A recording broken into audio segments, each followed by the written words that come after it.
Continuamos con el tema 5, indicadores y herramientas.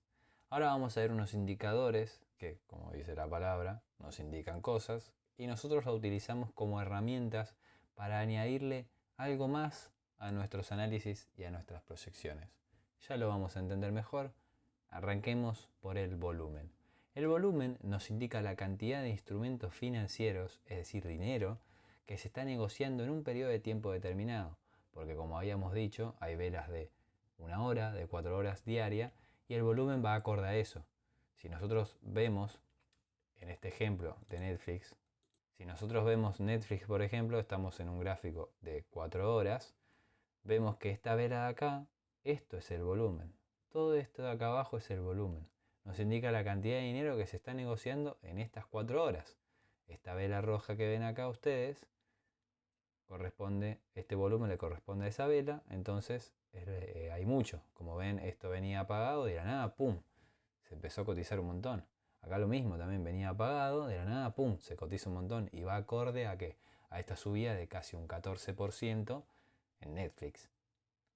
Lo mismo acá, hay un gap tremendo, hay una bajada muy brusca del precio que genera un 5% de caída y va acorde a esta cantidad de volumen tan alto que hay con respecto a los anteriores.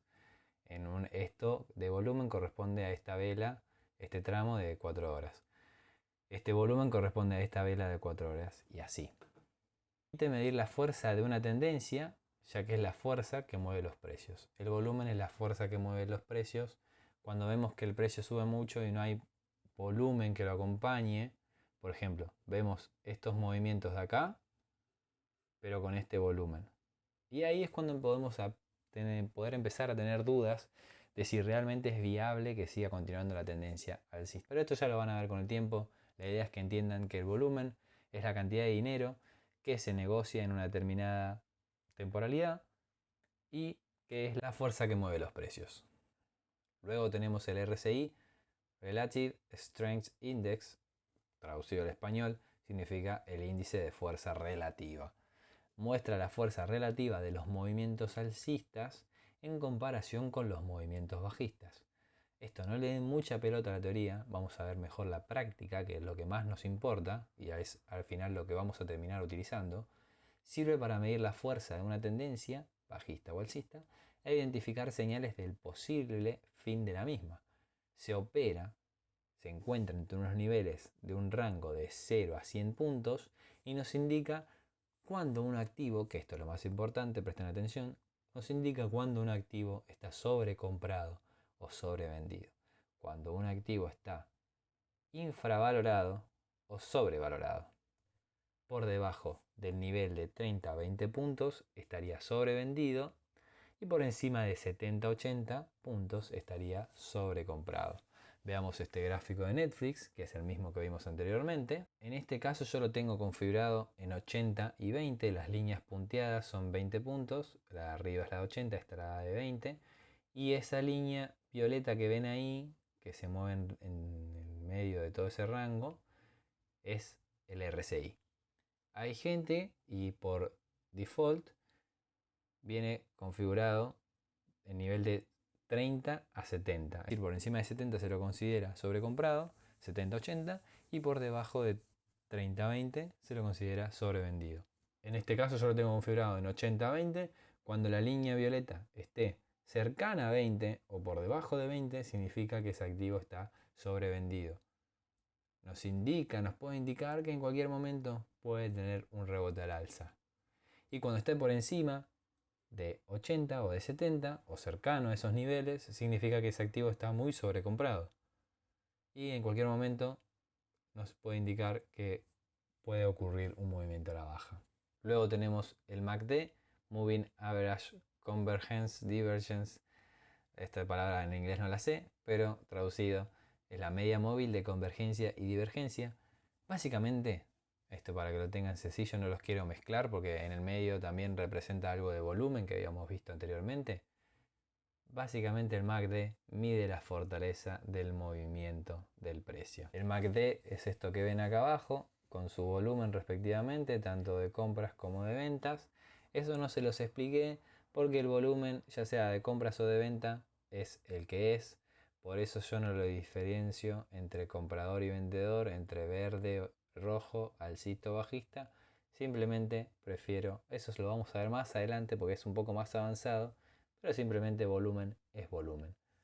Ya sea que hicieron más presión los compradores o hicieron más presión los vendedores. En MACD lo que vamos a empezar a notar son divergencias, ya que si mide la fortaleza del movimiento del precio, si el precio va hacia el alza y estas montañas que ven acá van hacia la baja, esta es más chiquita que esta es más chiquita que esta es más chiquita que esta, y así significa que si estas montañas van decreciendo, el volumen que se está negociando en compras es menor. Pero si el volumen que se negocia en compras es menor, ¿por qué el precio sube? Es ahí donde empiezan las divergencias. Notamos cierta debilidad en esta tendencia alcista. Por ejemplo, lo mismo para las tendencias bajistas. Continuamos con las medias móviles. Son la media del movimiento del precio durante un cierto periodo de tiempo. Su función es suavizar las fluctuaciones del precio, porque a veces ocurren movimientos bruscos, a la alza o a la baja, y ahí es donde vemos la tendencia de largo plazo. Hay dos tipos de medias móviles, la simple, con su abreviación de SMA, y la exponencial con su abreviación de EMA.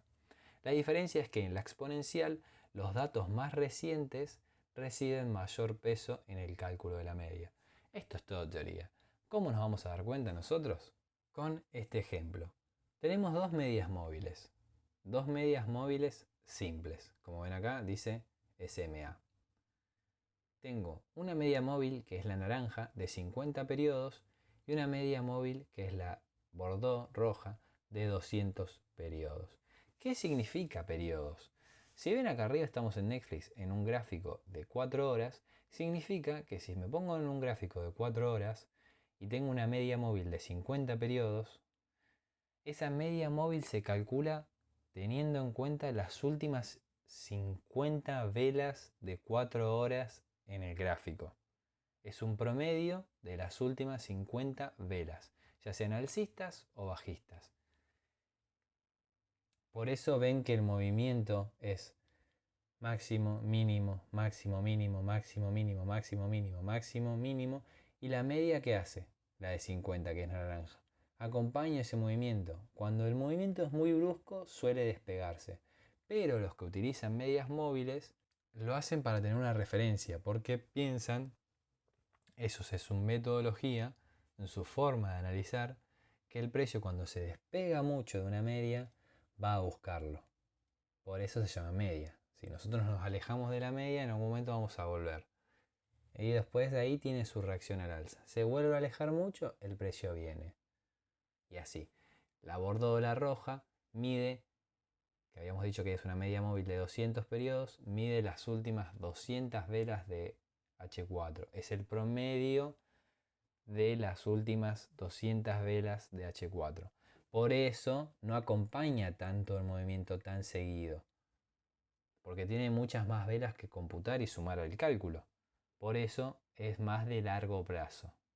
Tenemos medias móviles de corto plazo, como pueden ser de 7 periodos, 10 periodos, 20, 50, y más de largo plazo de 100 y de 200, porque ahí se tienen que computar más datos, entonces no va a ir tan cercana a la media como lo hace la de 50, porque tiene muchos más datos que computar.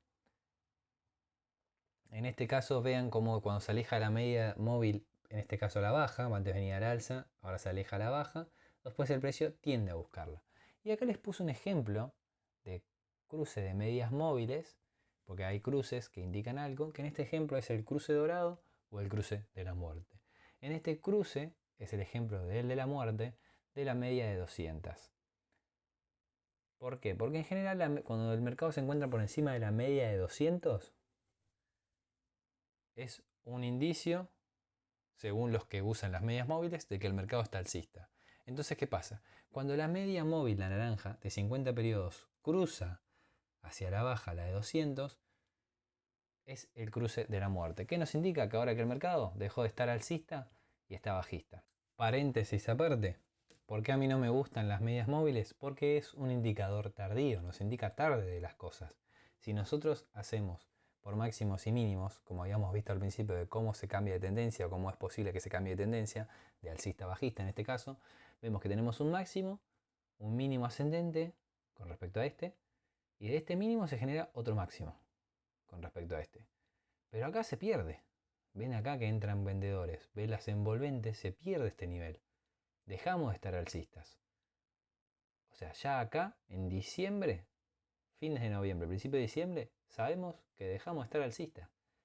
Después el precio sigue cayendo, tiene un rebote, se genera un máximo decreciente con respecto a los anteriores y un mínimo decreciente con respecto al anterior, y otra vez un impulso a la baja. ¿Y cuándo recién nos damos cuenta, según las medias móviles, que estamos bajistas? Acá. Cuando se da el cruce.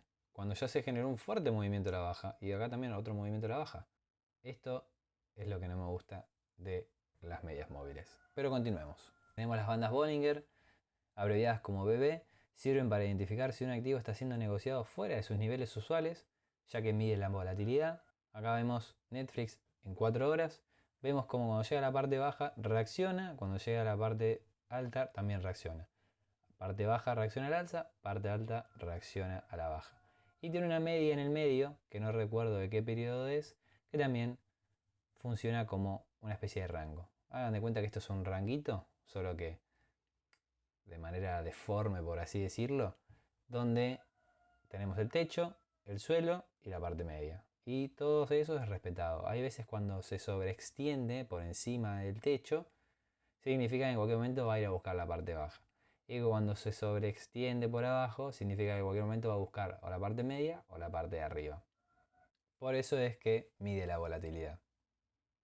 Ya que acá entra mucha fuerza compradora, el precio se sobreextiende por sobre encima y va a buscar la media. Lo mismo acá, solo que de la baja va a ir a buscarlo al alza. Continuemos ahora sí con retroceso de Fibonacci. Esta es una herramienta muy importante. No es este sí que no es un indicador, es una herramienta. Para los que quieran ir a buscar y estudiarlo después, Fibonacci fue un matemático italiano, no recuerdo de qué siglo, pero es el que formuló esta teoría, que ahora se aplica a los mercados financieros. ¿Qué son? ¿Qué es el retroceso de Fibonacci? Son niveles a los que posiblemente el precio de un activo retrocederá en un futuro, luego de un gran impulso, ya sea alcista o bajista. Se traza tomando los dos puntos extremos del movimiento que queremos calcular. Vamos otra vez con Netflix H4. Tenemos este mínimo en 170 y este máximo en 252. Acá vemos que de 170 a 252 el precio subió $72. Es un gran movimiento al alza. Es un gran impulso al alza, muy fuerte. Entonces, ¿qué hacemos? Tomamos la parte de abajo de todo, donde se originó el movimiento, y donde lo colocamos al final, donde finalizó el movimiento, donde desde acá el precio comenzó a caer. ¿Y qué hacemos? Cuando lo trazamos, se configura de diferentes maneras. Luego les voy a mostrar cómo lo tengo configurado yo al final del curso. Cuando lo trazamos, hay niveles de Fibonacci. Tenemos el 38%, el 50%. Por más que acá digan que es 0.38, 0.5 y 0.618, la gente comúnmente le dice el 38%, 50%, 61% y el 78%. Nivel que también es el del 23%, que yo no lo utilizo, pero es válido también. ¿Cuáles son los niveles más importantes de retroceso? El del 50 y el del 61. ¿Qué nos indican estos niveles? Es que cuando hay un movimiento muy fuerte, en este caso al alza, mínimo, si el precio quiere una tendencia sana, en este caso alcista, una tendencia alcista sana, tiene que venir y retroceder hasta el 38.